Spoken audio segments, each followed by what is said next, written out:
That's a bad idea. That's a bad idea. So the whole thing is fucking mind-boggling to me. Dana White didn't hold back when he heard about this fight. He called the Joshua versus Jake Paul matchup a circus dressed up as a boxing event and flat out said it was a bad idea. And it's hard to argue with him. And did you see the fight that's reportedly being worked on for December 19th in Miami? Did I see the fight being worked on December 19th in Miami? Do you know which fight I'm talking about? No. Fair enough. Oh, Jesus. I'm not dependent on punch power, you know. You know what, it takes a lot more than that to be a great fighter. A lot more than that to be a great fighter, so. On one side, we've got Anthony Joshua, an absolute heavyweight powerhouse, two-time world champion, someone who's been in the ring with the best and has the record to prove it. And on the other hand, we've Jake Paul, yeah, the YouTube star turned boxer, still learning the ropes, whose professional experience is nowhere near Joshua's level. Dana White straight up called it dangerous. He warned that Jake could get seriously hurt stepping into the ring with Joshua. It's Joshua towering over Paul at 6'6" with an 82-inch reach, while Paul sits at 6'1" and 76 inches. That's a serious size and skill gap. Dana's point is simple. This isn't a fair fight. One guy is about to walk straight into a storm. There's various ways I'll win. I got the fighter spirit, and that's how I'll go in there and break him down. And it's not just the size or skill difference. There's the whole question of legitimacy. White slammed the fight as hype over substance, a spectacle designed to make headlines and cash rather than test real boxing skills. His predictions are crystal clear that Joshua dominates and it will likely be a knockout. And that's where this fight gets really intense emotionally. Fans aren't just watching punches, they're holding their breath to see if Paul can survive. Can he actually stand up to one of the most dangerous heavyweights of the generation? Dana White is basically telling us, don't expect a technical masterclass. Expect shock, danger, and drama, because the imbalance here is enormous. So we're going to go Arsenal or Manchester City. Who thinks Arsenal are favourites for the title at the moment? The Arsenal fans, good? They're favourites. Ooh, so that's going to be 5. I'm assuming everyone else is going to say City. Yep, definitely the City fan at the front, good. That doesn't surprise me. Who looks stronger to you, Jimmy? But the fight isn't a joke. It's happening on December 19th, 2025. Kaseya Center in Miami. 8 rounds, 3 minutes each, 10-ounce gloves, full professional heavyweight rules. Every round matters. The stakes are massive for both fighters, but especially for Paul. One wrong punch, one lapse in judgment, and the consequences aren't just losing. They could define his career. Jake Paul can crack. Yeah. 100%. And you can already see how fans are reacting. Some are hyped, ready to see Paul step up and test himself against a true boxing legend. Others are horrified, shaking their heads at the sheer audacity, wondering if this is reckless beyond reason. It's raw tension. You can feel it in the discussions online, in every social media post, in every pre-fight clip. This isn't just a fight. It's a story about skill versus hype, risk versus experience, and one fighter's gamble to prove he belongs in a ring far bigger than the one he's used to. If this is a real, legitimate fight, Jake Paul is absolutely crazy. If not crazy, he's super brave. And it'll be interesting to see.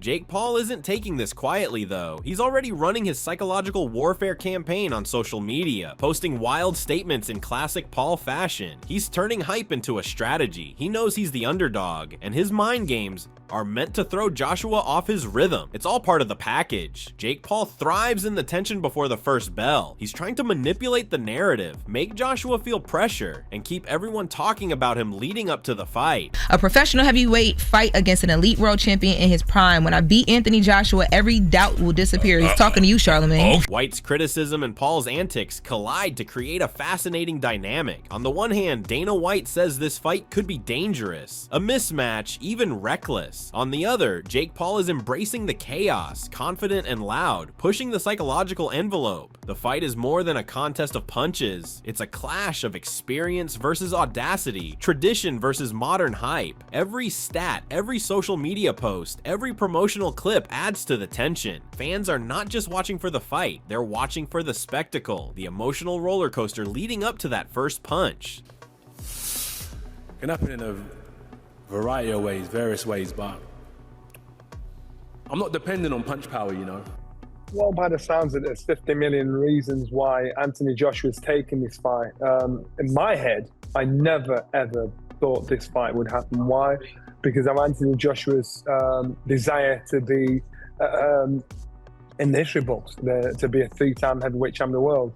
To me, it shows me his desire. The stakes are high. Joshua has everything to lose in terms of public perception if he doesn't handle this professionally, but Paul has far more on the line. One punch from Joshua, and all the hype, confidence, and bravado could vanish. The fight's reality, White's warnings, and Paul's trash talk all feed into an electric atmosphere, and that's exactly why everyone is watching. This is a narrative battle, a psychological chess game wrapped in gloves and hype. That I don't know. I don't know what he's really making.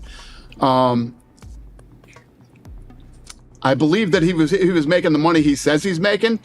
Showtime Boxing wouldn't have gone out of business, and Showtime would have made sure they kept paying him. Right. White's takedown of the matchup, combined with the announcement and Paul's antics, sets a tone that's shocking, emotionally tense, and impossible to ignore. Joshua brings power, experience, and precision. Paul brings audacity, confidence, and social media chaos. The fight is almost guaranteed to be explosive, not necessarily in technical boxing brilliance, but in drama, suspense, and high-stakes tension. Fans are debating every angle. Who has the edge physically? Who can handle the pressure? And who will make history, either by a shocking upset or a brutal reminder of what experience in boxing truly means.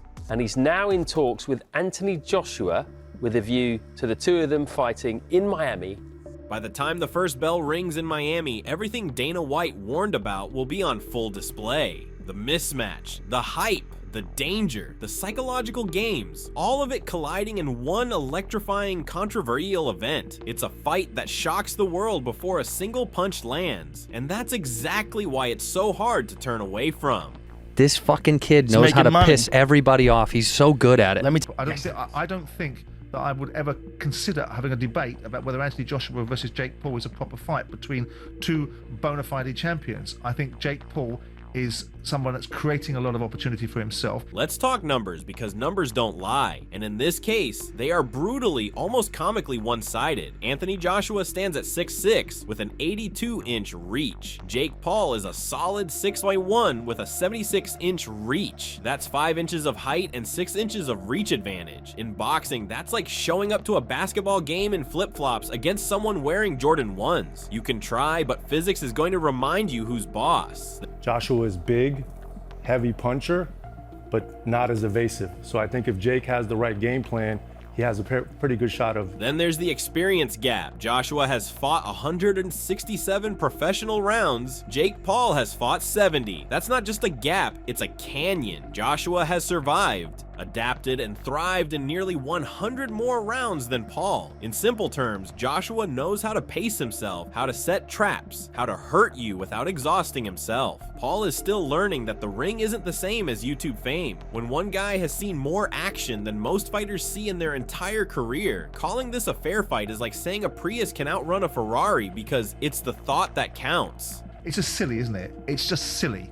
Anthony Joshua is a world-level heavyweight. And knockouts. Joshua has 25 KOs out of 28 wins, a staggering 89% KO rate. Paul's got 7 KOs out of 12 wins, 58%. That's not exactly the same level of threat, is it? One punch from Joshua has a near 9 in 10 chance of changing the story completely. Paul's best hope is that he lands a lucky punch before reality smacks him in the face.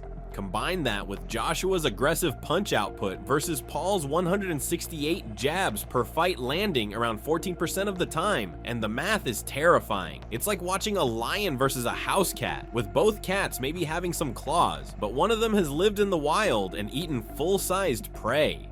Dana White sees these stats and doesn't mince words. One-sided fight. Joshua dominates. Paul's in for a rough night. What if Jake Paul knocks one of them out?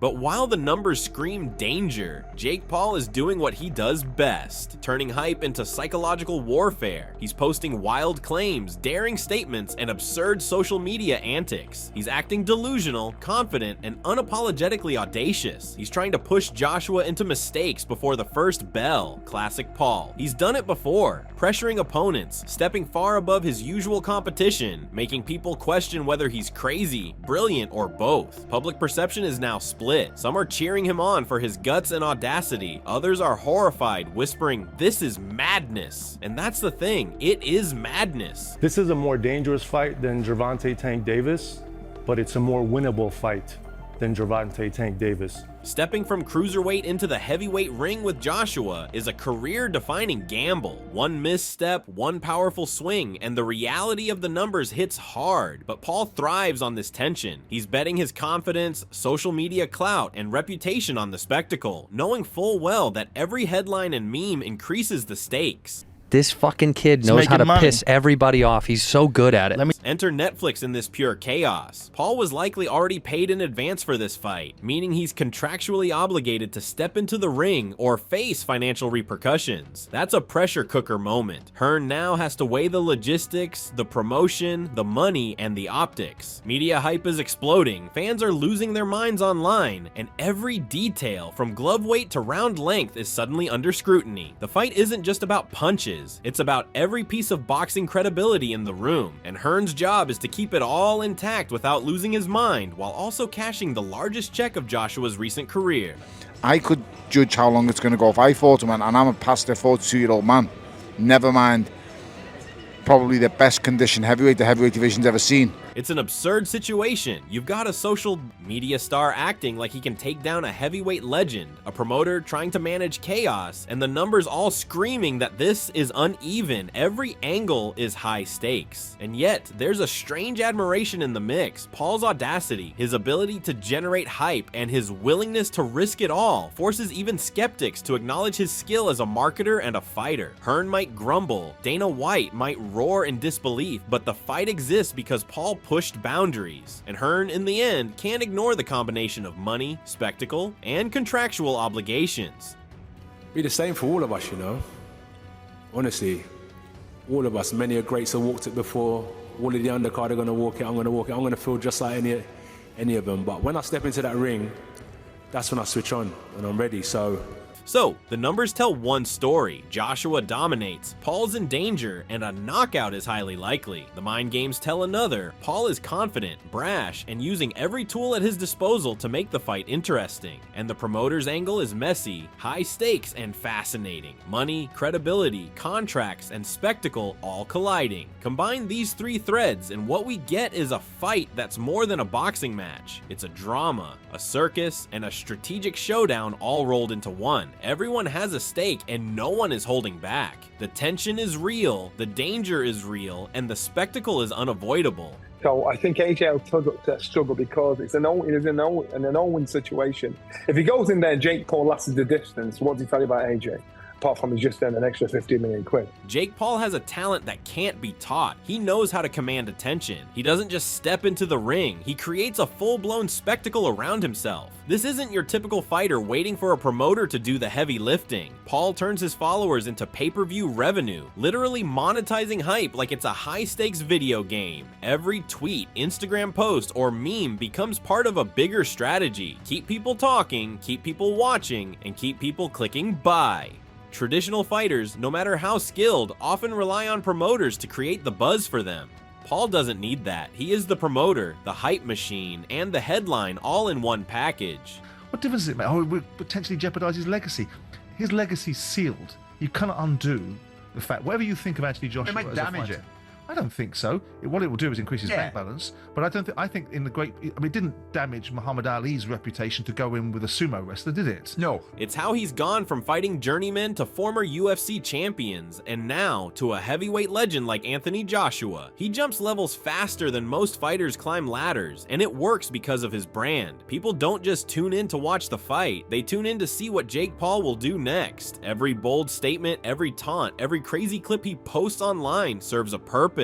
But here's the catch. There's a risk in all this. Massive exposure comes with the potential for massive embarrassment. Step into the ring with Joshua under full professional rules, and one wrong move could end Paul's credibility instantly. Yet he thrives on the tension between risk and reward, because the higher the stakes, the bigger the audience. This is a collision of worlds. Boxing, a sport with centuries of tradition, suddenly meets internet celebrity culture head on. Social media metrics now matter as much as jabs and hooks. looks. Pay-per-view numbers, streaming stats, and trending hashtags have real-world consequences for fighters' purses and opportunities, and Paul is a master at leveraging this. He has created a platform where hype and skill intersect, whether purists like it or not, love him or hate him. The guy has rewritten the playbook for how a fighter can control his narrative and his career trajectory. You've got a very talented YouTuber that's built himself into a massive influence with huge following. Meanwhile, Anthony Joshua stays firmly in his lane. He's calm, collected, and deadly. When he speaks about the upcoming fight, it's with measured confidence. Mega show, break every record, stay calm, collected. He doesn't need theatrics or over-the-top social media stunts. His pedigree does the talking. Joshua has experience, heavyweight power, and a knockout rate of 89%. He knows how to handle a fighter, how to pressure them, and how to exploit gaps in skill and defense. Bona fide champions. I think Jake Paul is someone that's creating a lot of opportunity for himself and using sport as the anchor for it. And will I watch it? No. And do I value it? No. But when I'm asked to be confronted with a fight between two legends' sons and then get involved in all of the nonsense that goes around it, I don't buy into the nostalgia. I don't think that they merit. For Jake Paul, the reality of the ring is unrelenting. There are no gimmicks here, no camera angles to hide mistakes, no Instagram filters to soften the punches. 8 rounds, legitimate rules, no weight clauses, 10 Oz gloves, the full professional experience. One wrong punch from Joshua, and it could change everything. His credibility, his professional future, his brand. Dana White's warning hangs over the fight like a shadow. Hype and clever marketing might get you viewers, but they can't replace skill, experience, and sheer power in the ring. Well, he wants to make some money. No, I know. He's a good showman. Fellow. Public reaction has been intense. Fighters like Conor Benn and KSI have acknowledged Paul's courage. They see the audacity it takes to step into the ring against a legend like Joshua, and there's a grudging respect. But the debate is raging. Critics argue Paul isn't a real professional fighter. Believers counter, he's trained, fought professionally, and now he's taking on one of the best heavyweights of this generation. And the fans, they're glued to every announcement, every weigh-in, every trash-talking post. The question hanging over the fight isn't just who will win, it's what kind of story will unfold. But what did DC say to him?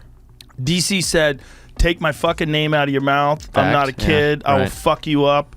And he was like, Ike's, you know, like it's fucking former UFC heavyweight champion of the world. Yeah. That's not what you want. The bigger discussion isn't just about Paul, it's about the nature of the fight itself. Is this truly a sporting contest, a legitimate test of skill, or is it a money-driven spectacle engineered to generate clicks, streams, and headlines? Everyone has an opinion. Dana White sees danger and imbalance, calling it a circus. In Jacksonville, sold-out arena, and they were all chanting, fuck Jake Paul, fuck Jake Paul. Eddie Hearn, while pragmatic, recognizes the money and hype, navigating contracts and paydays while trying to maintain boxing credibility. These contrasting perspectives underscore the tension. The fight isn't just about the fighters in the ring, it's about boxing's reputation and the future of how fights are promoted in the digital age. And then there's the audience intrigue. The impossible what-if scenario lingers. What if Jake Paul somehow performs well? What if he surprises the world? Fans are split between skepticism and excitement, and that suspense alone has made the buildup almost as entertaining as the fight itself. Every stat, every bold claim, every social media post feeds into a narrative that is as much about drama as it is about sport. The hype, the stakes, the risk. It all collides into a spectacle that no one can look away from.